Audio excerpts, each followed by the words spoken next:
Congress party बिल्कुल भटकी हुई पार्टी। जिन मुद्दों पर उसने स्वयं अपने कई बार चुनावों में घोषणा पत्रों में उल्लेख किया है, लेकिन वह साहस नहीं कर पाई उसको क्रियान्वित करने का।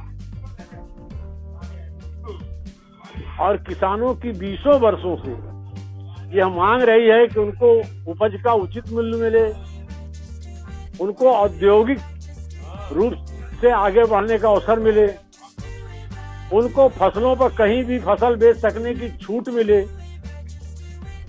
और इस देश की कोई पॉलिटिकल पार्टी ऐसी नहीं जिसने अपने घोषणा पत्रों में इनका उल्लेख न किया। और अब तक किसानों के हित में बनी हुई सभी कमेटियों में कोई कमेटी ऐसी नहीं जिसने यह संस्तुति न किया हो। लेकिन सब किसानों को भ्रमित करते थे, धोखा देते थे। मोदी किसानों के लिए समर्पित हैं।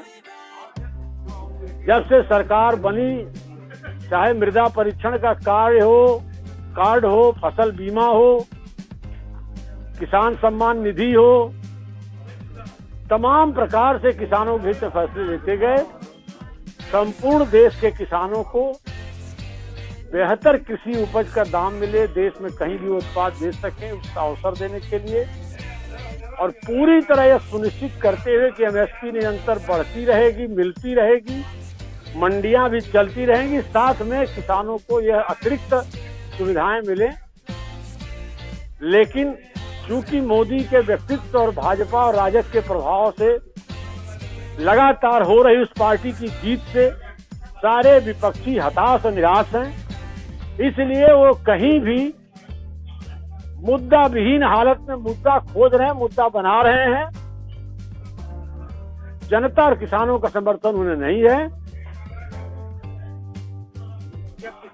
और कल के मोदी जी की अपील के बाद मैं समझता हूं कि देश का और किसान जो थोड़ा बहुत दुविधा में होगा, वह भी अब मोदी की अपील पर बहुत सकारात्मक सोचना शुरू कर दिया होगा। और मुझे उम्मीद है कि आंदोलन के लोग भी निश्चित उस अपील पर गौर करेंगे। मंत्री जो आंदोलन कर रहे हैं वो क्या किसान नहीं है? किसान तो नहीं, निश्चित हैं, लेकिन उसमें से कहीं न कहीं कुछ लोग भ्रम के शिकार हैं, उनको भ्रमित किया जा रहा है।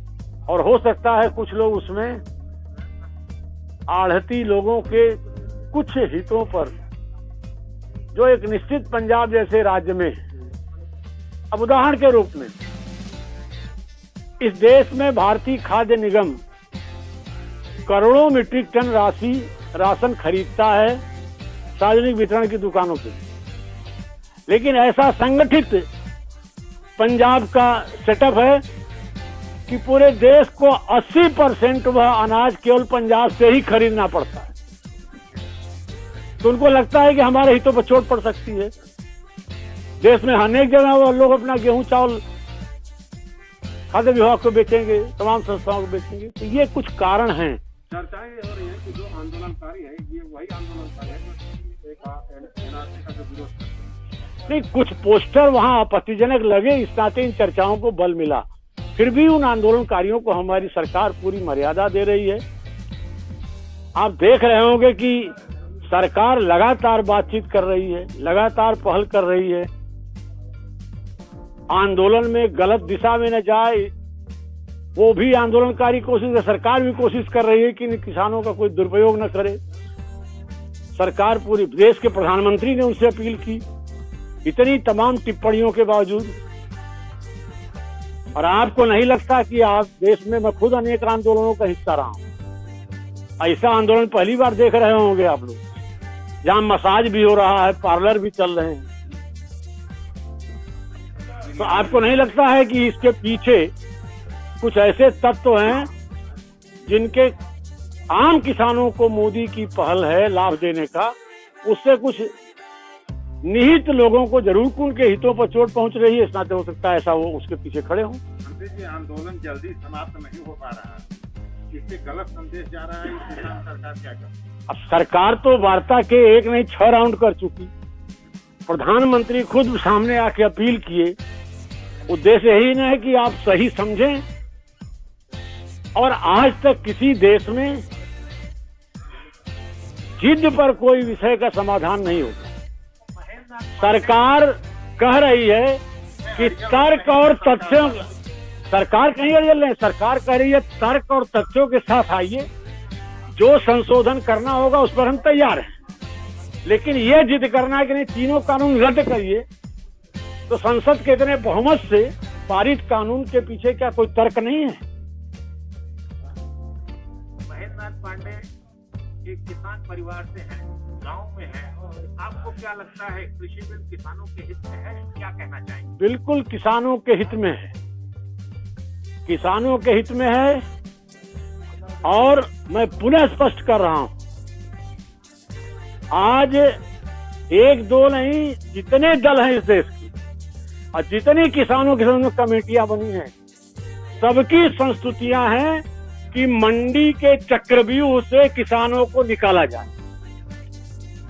किसान विवश है मंडी के परिक्षेत्र में। अब संशोधन की बात आ रही है, सरकार मान रही है 22 संशोधन, तो क्या सरकार हर उस तर्कपूर्ण बात को मानने को तैयार नहीं है। जिद पर वो लोग हैं क्योंकि उनके पीछे कुछ ऐसी संगठित ताकतें। क्या लगता है ये आंदोलन अंतहीन है? नहीं, निश्चित तौर से कल मोदी जी की अपील के बाद इस आंदोलन पर से जुड़े लोग सकारात्मक सोचेंगे, ऐसा मेरा विश्वास है। सर, बंगाल चुनाव में जो रक्त चरित्र दिख रहा है, इस पे क्या कहना है? भारतीय जनता पार्टी के कार्यकर्ता किसी भी बलिदान और चुनौती के लिए तैयार हैं और बंगाल की जनता भाजपा के स्वागत और समर्थन के लिए तैयार है। सर, एक सिंपल सवाल, अभी एमपी का चुनाव है, पूर्वांचल को क्या शेयर देने वाले हैं? मैं शासकीय जिम्मेवारियों में हूँ, संगठन उचित निर्णय ले।